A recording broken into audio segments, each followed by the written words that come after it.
Bonjour. Comme promis, un petit live ce soir. Je suis un peu en retard. Ça m'arrive souvent, mais je suis là. Bienvenue à toi qui viens de nous rejoindre. On va attendre juste encore un tout petit peu pour voir s'il y a d'autres personnes qui arrivent. En attendant, je vais rappeler le thème du live de ce soir. Alors, j'ai décidé de faire un live parce qu'il y a quelques jours, j'ai fait un post où j'ai déclaré d'une manière un peu radicale peut-être que certains m'ont perçu comme ça. Donc j'ai déclaré que la scoliose n'était pas une maladie.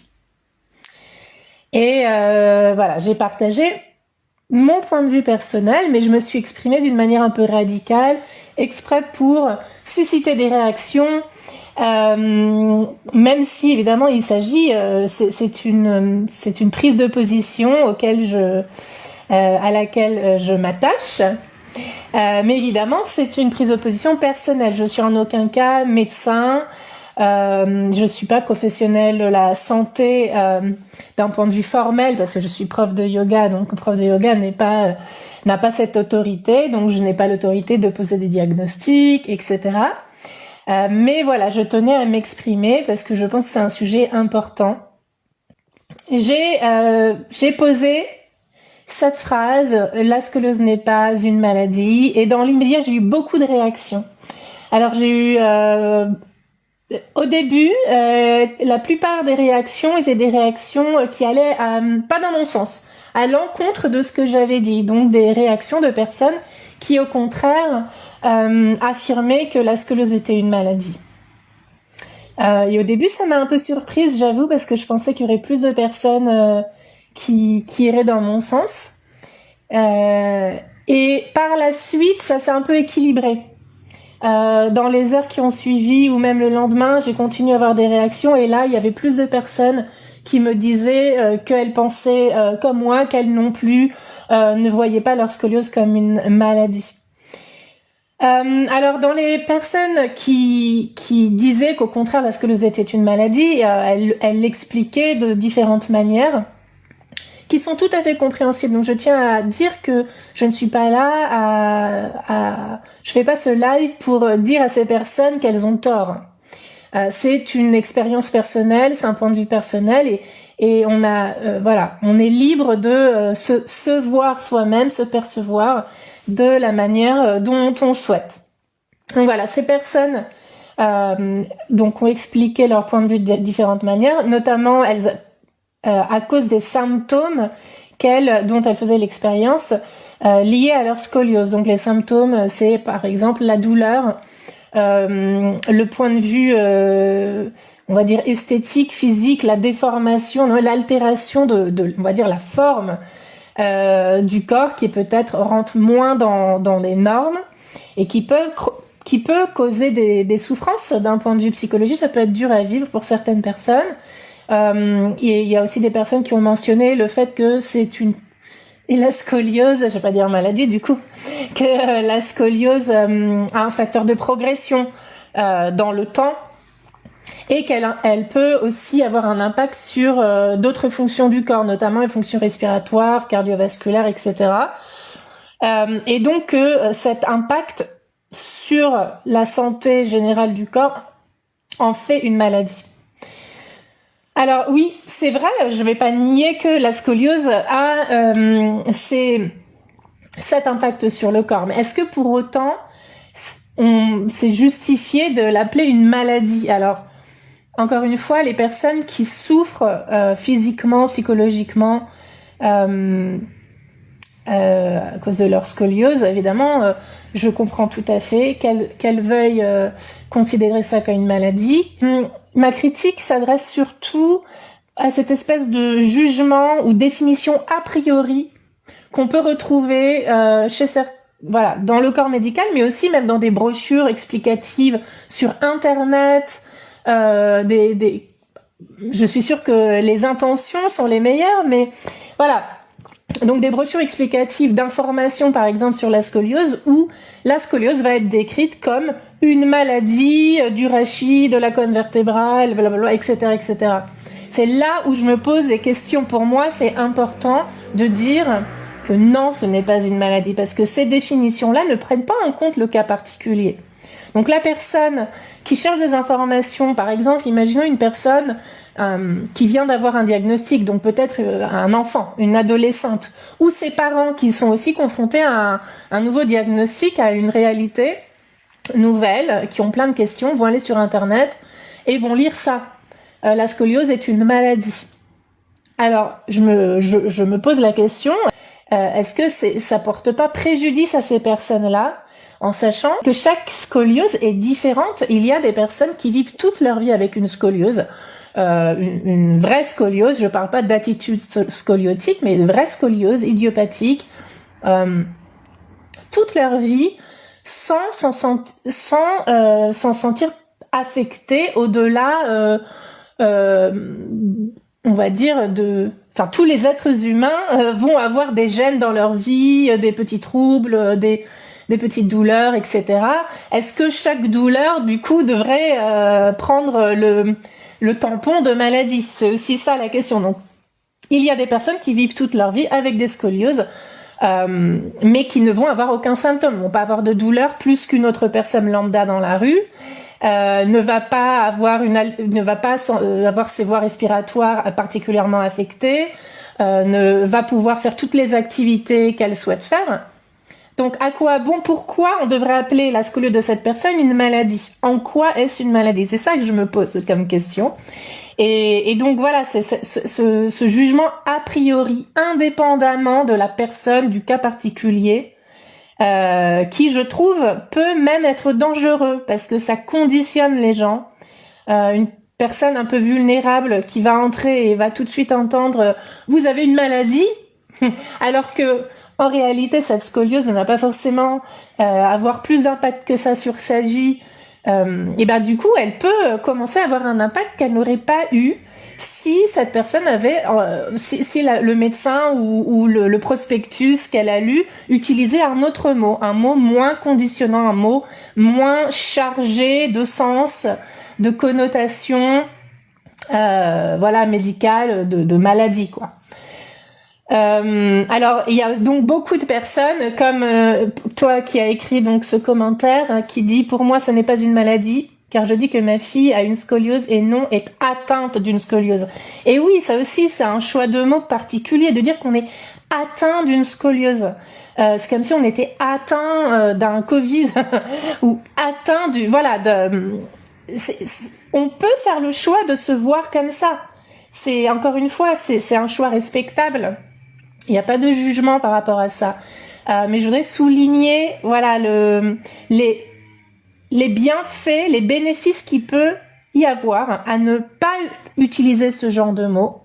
Et ça va être beaucoup lié à notre personnalité, à notre histoire de vie, à notre entourage, comment nous perçoit notre entourage, voilà. Donc, nous allons être influencés par tout ça. Mais là, je trouve personnellement que le corps médical, les professionnels de santé et les différents organismes qui ont pris cette responsabilité sur eux de diffuser l'information ont un rôle particulièrement important à jouer, c'est-à-dire il s'agit aussi d'une certaine honnêteté avec les personnes. Si on veut être tout à fait honnête, une personne X lambda qui arrive devant un médecin avec une scoliose toute nouvellement diagnostiquée ou découverte, alors c'est pas tous les cas bien sûr, mais une grande majorité de cas, ou dans beaucoup de cas, le médecin ne peut pas savoir à 100% ce qui va se passer avec cette personne, comment cette scoliose va évoluer. Le médecin ne peut pas garantir que cette scoliose va avoir un impact sur la fonction musculaire de la personne, la fonction respiratoire. Évidemment, là, je parle en général, il y a des cas où il est fort probable que le médecin puisse avoir un certain pronostic plus ou moins fiable. Mais je vais vous donner un exemple. Moi, quand j'ai refusé de me faire opérer quand j'avais juste avant d'avoir 14 ans, ma scoliose avait déjà plus de 60 degrés. après un traitement par corset qui n'a pas fonctionné pour diverses raisons. Donc j'ai refusé et le médecin, l'orthopédiste, m'a regardé dans les yeux en me disant « Léa, si tu ne te fais pas opérer, à 20 ans, tu seras en chaise roulante. » Voilà. Résultat, j'ai 36 ans, je suis professeur de yoga, je n'ai pas de douleur, je vis ma vie à fond, je fais tout ce qui me plaît de faire et je ne suis pas plus contrainte dans ma vie qu'une autre personne sans scoliose de mon âge qui a ses propres petits soucis, petits pépins de la vie, normaux, qui font partie du fait d'être un être humain. Donc voilà, je vais pas dire que j'ai aucun petit pépin. J'ai une fonction respiratoire, oui, qui est touchée par la scoliose. Est-ce que ça m'empêche de vivre ma vie normalement? Non, pas du tout. Évidemment, je suis plus sujette à faire des pneumonies, etc. J'ai une sensibilité, une vulnérabilité à ce niveau-là. Et voilà, et j'en viens donc à mon deuxième point, et qui est que malgré, parce qu'il y a des personnes qui ont dit oui, moi je considère ma scoliose comme une maladie, car il y a ces facteurs, ces symptômes. Donc voilà, ça c'est vraiment le point, le symptôme le plus prononcé, c'est ma fonction respiratoire, ma capacité pulmonaire, et j'ai développé donc des symptômes d'asthme. Vous l'entendez peut-être quand je respire d'ailleurs, ça fait, voilà, c'est une respiration un peu lourde, un peu asthmatique. Mais malgré ça, malgré ces symptômes, je ne considère pas ma scoliose comme une maladie. Je considère, donc ce sont des, disons que si nous regardons la scoliose comme une condition, en anglais ils utilisent beaucoup ce mot condition, une condition. Une condition, ça peut être quelque chose qui va se développer comme une maladie ou pas. C'est-à-dire que c'est un mot neutre pour désigner l'état de quelque chose, l'état dans lequel quelque chose est. Donc voilà, il y a des symptômes associés, ce sont des conséquences de cet état, on va dire le mien, j'ai parlé du mien, de cet état dans lequel je suis. Mais pour moi et pour beaucoup d'autres personnes, parce que j'ai eu ces retours pour moi et ces deux autres personnes, ça ne fait pas de cette condition, de cet état particulier, une maladie. La même chose par rapport à la douleur. Alors là, il faudrait peut-être que je fasse tout un autre live sur le thème de la douleur avec la scoliose, parce que c'est un sujet très vaste, très complexe et aussi très controversé, donc je vais pas m'embarquer là-dedans. Mais voilà, si on considère que la douleur est un effet secondaire de la scoliose, voilà, c'est un effet secondaire, mais ce n'est pas... Voilà, alors voilà, je vais rentrer dans les trucs, les propos controversés. La scoliose en elle-même n'est pas la cause de ces douleurs. Donc il y a plein d'autres choses, le corps est très complexe. Il n'y a pas de lien direct entre la scoliose et la douleur. Il y a des liens indirects. Voilà. Là, je vais pas le nier. Il y a des liens indirects. Mais vous voyez, moi j'ai par exemple une scoliose de 90 degrés ou même peut-être plus maintenant. Double scoliose, je n'ai aucune douleur. Il y a 10 ans de ça, ou peut-être même moins, j'avais beaucoup de douleurs. Et j'ai la même scoliose. Donc, la douleur, c'est un sujet très très complexe, vraiment très individuel. Donc, utiliser ça comme critère pour définir la scoliose a priori et de l'extérieur, moi personnellement, je trouve ça inadéquat. Je trouve pas ça correct. Et je trouve que c'est un terme qui devrait que certaines personnes, les personnes qui ont une autorité, devraient éviter. Alors pourquoi elles utilisent ce terme? C'est une question, honnêtement, je n'ai pas la réponse. Mais c'est vrai que pour certaines personnes, ça peut être, on va dire, certaines personnes peuvent trouver que utiliser le terme maladie, ça peut être rassurant pour certaines personnes. Je peux imaginer, parce que on définit, on va dire, notre pathologie, on va définir notre condition, notre état d'être, notre état physique, en le catégorisant comme une maladie. Ça nous permet peut-être de l'accepter, d'accepter de devoir faire certains soins, accepter de devoir prendre soin de soi. Certaines personnes peuvent avoir besoin de ça pour mieux pour mieux comprendre comment prendre soin d'eux-mêmes. Et il y a aussi un aspect, c'est-à-dire aussi pratique, c'est-à-dire que c'est vrai qu'il y a des personnes qui sont vraiment qui souffrent beaucoup physiquement, qui sont limitées et qui vont, grâce à ce tampon, cette définition de maladie, vont pouvoir avoir des aides, des soins remboursés, des aides parce qu'elles ne peuvent plus travailler, etc. Donc oui, je vais pas dire que le mot maladie n'est pas approprié. Dans beaucoup de cas, c'est approprié, c'est utile, socialement, psychologiquement, et donc oui, je ne suis pas contre utiliser ce mot quand on en a besoin, quand ça fait sens. Mais pour beaucoup de personnes, ce mot, ça va faire peur. Et bon, les médecins sont quand même des figures d'autorité dans la société quand on est patient, quand on est vulnérable. Et donc voilà, ça peut faire peur. Après, c'est vrai que le mot maladie, peut-être qu'on n'a pas trouvé, peut-être que les médecins... c'est important de faire comprendre aussi les facteurs de risque liés à la scoliose.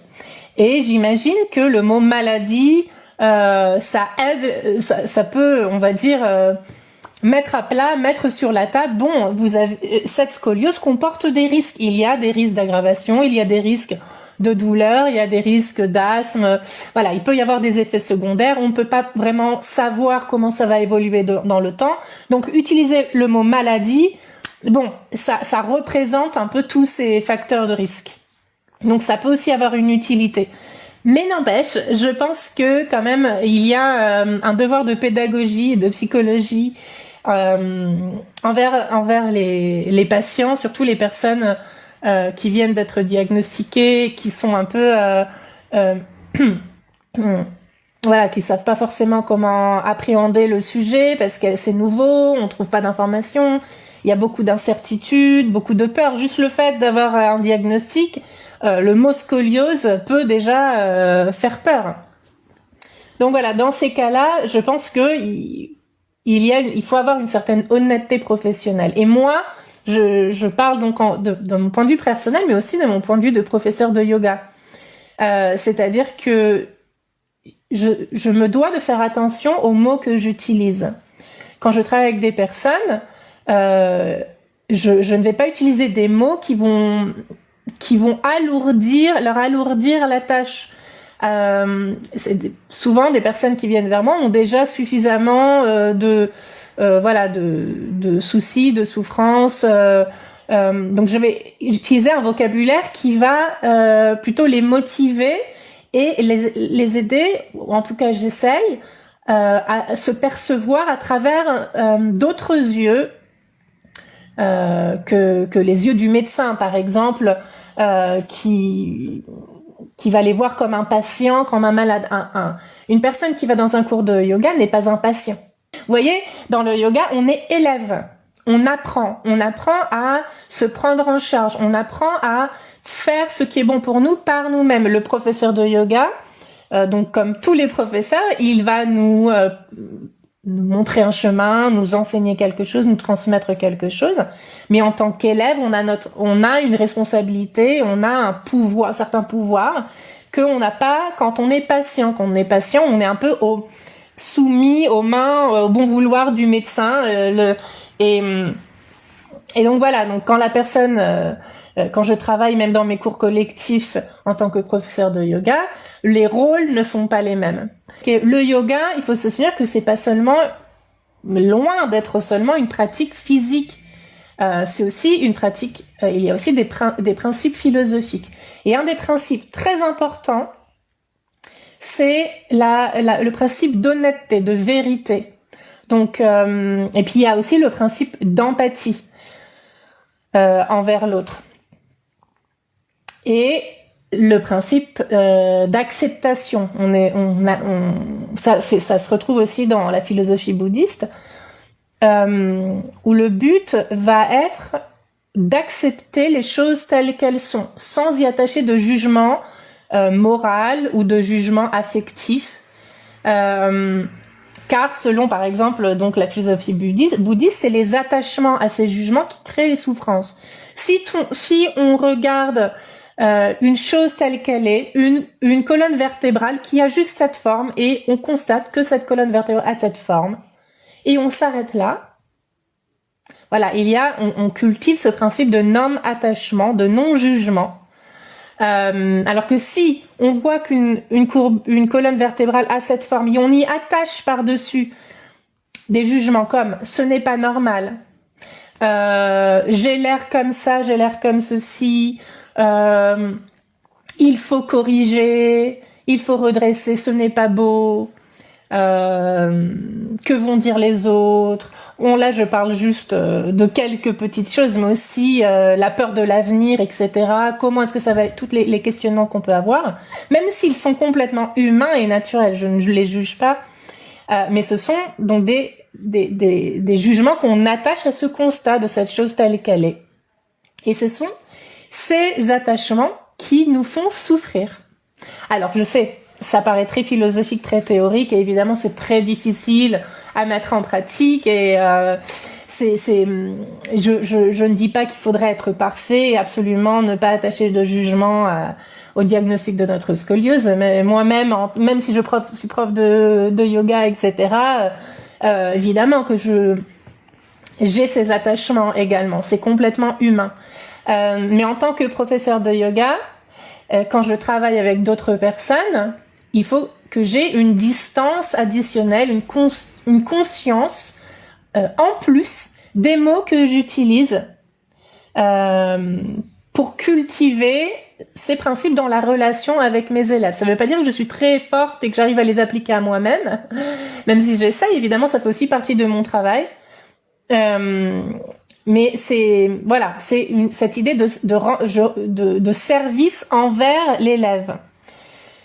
Donc voilà, c'est pour ça que je suis très attachée aux mots qu'on emploie. Alors j'ai partagé plusieurs de mes petites réflexions par rapport à ça.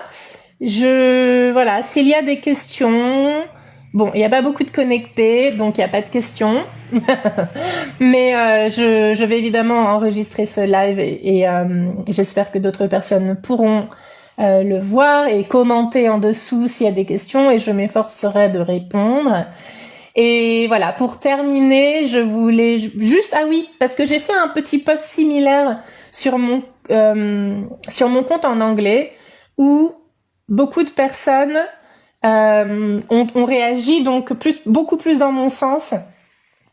Et je me suis rendu compte qu'en fait, le mot maladie, enfin le mot condition que j'ai employé dans mon post en français n'est peut-être pas approprié en français, mais en anglais, condition, c'est très très employé, et la scoliose est plutôt décrite comme une condition, et libre à chaque médecin, libre à chaque personne de décider si cette condition a une connotation de maladie ou pas. Donc le mot neutre est beaucoup plus utilisé. Donc je ne sais pas exactement pourquoi en français on utilise plutôt le mot maladie, mais c'est peut-être un facteur culturel,